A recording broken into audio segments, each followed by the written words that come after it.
Collecting things. So this video is all going to be about our player who can now move around and jump and so on, walking around the terrain and collecting objects. And eventually we'll get to the point of when we collect an object, a score will be kind of starting to increment. So like 200 points every time you collect something. So the first thing I'm going to do is add a 3D object, which is going to be a sphere. And you can see this gets dropped here, this white thing here. Now, I'm not actually going to add a material to it. That's something which was in one of our old or previous tutorials, and you can kind of add a color to it if you want. Now, it's already got a sphere collider added to it. And the only other thing I really need to do at this point is to tick its trigger, and that's important to make sure you've done that. And I need to give it a tag. So at the moment, it's not tagged at all. There are these drop downs I can choose from here, but none of these are really suitable. So I'm going to add a tag.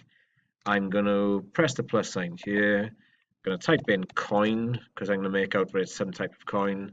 And if I go back to my sphere, because I'll need to reselect it again, and then choose coin from the list, which has now been added. Now, all I need to do on my player is add a script. Now, we've already got our player movement script, which kind of like allows us to move around and jump and so on.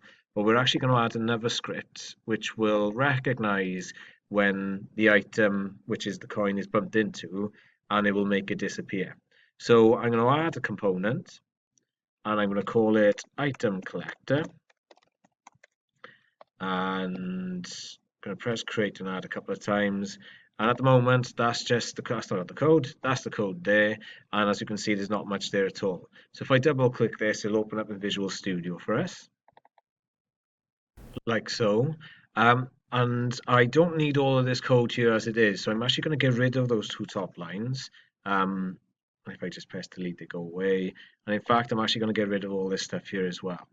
And the code I'm going to put in place then to recognize when we bump into a coin that it disappears, so we collect it then, looks like so. So I'm literally just going to grab these lines here and I'm going to paste them in. I'll have to paste them in over these as well, I think. And there's our code. So the idea is when we actually collide with something called a coin, which has got the tag coin, which we set up, it will destroy that object. So it will destroy the coin. So if I press Control S, because at the moment it's yellow here to say it's not saved, and then it will go green to say saved, and then we let Unity do its little thing with checking my code is okay. And at this point, it looks encouraging because it hasn't given me any error messages down in the bottom left, which tends to be red text. And there's our code there. Now, all I need to do at this point, let me just double check something a minute. I think everything's okay at this stage. So I'm just going to press play and I'm going to walk towards the coin. And when I come in contact with it, then it should disappear in theory. So here I go. Oh my God, it's up in the sky. No, I can't get that. I didn't realize that. I thought it was down a bit. So if I actually try again up across here, and I turn myself around using that. Now I'm going to jump at it. I don't know if this is going to work. And if I hit it, it should disappear. Yay, it disappeared. Now I can look around and you can see it's not there as well. Now, a bit frustratingly sometimes when you're playing a game like this, you kind of like, well, I want to go click on play at the top to stop it playing. If you press escape on your keyboard, then the cursor will reappear. And you'll notice that the sphere, which was here, has disappeared. And if I press play to stop it playing, then it regenerates it and put it back in the spot. So I might want to actually rename this as well, so it's actually like coin one, because I might have several of them on there. And what I'll need to do as well on the Y is actually bring it down to where it should be. In fact, I'm going to do it with my, well, let me double click on coin. Now we're actually through the ground at this point, so I'm just going to drag it up a little bit and zoom back out. Can I do that? Terrain, main camera. I think it's actually dropped down inside this now, isn't it? So where that is there, I'm just going to drag it out. There we go, there it is. And it should be closer to the ground because I'm Y 0.527. So the idea is I can copy and paste this now, coin01. So if I just copy it and paste it, I'm just doing Control V and I've got another one. So I can drop it over there, Control V again, drop that one over there.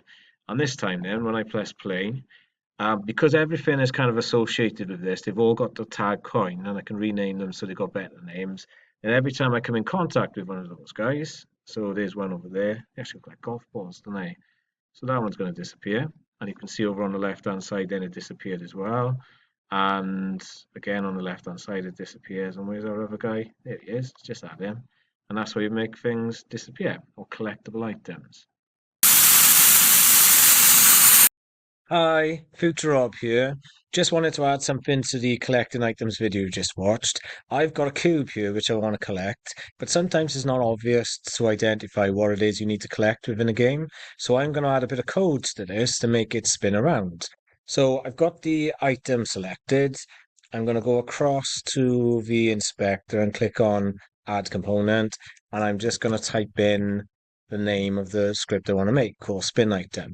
So new script, create an ad, and then it will appear here. And I just got a couple of lines I need to add to it. So if you bear with me a second, I'm just going to load it up in Visual Studio, and it shouldn't take long. Any second now. Right, so I'm going to get rid of this bit here. I'm also going to get rid of the start part. I don't need that at all. And I don't need the comments. Just like to make my code nice and tidy. I don't know why I pressed delete there. I need that bit there, get rid of that part. Right, so I'm just going to add a line here, which will be this line. So public float spin speed 100F. So this is basically to say how quickly it's going to spin around, which I'll be able to edit within Unity when I go go and have a look at it. And then the last thing I want to add in the update area is this line here.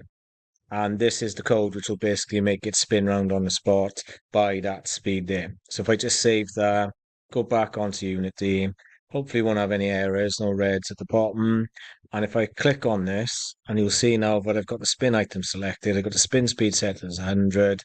And when I press play, it will spin around to kind of say, interact with me. Now, what I am going to do, I'm just going to little mess around here to see if this actually makes any difference. Change it to 1,000 so you can make it spin like crazy or slower by reducing the number.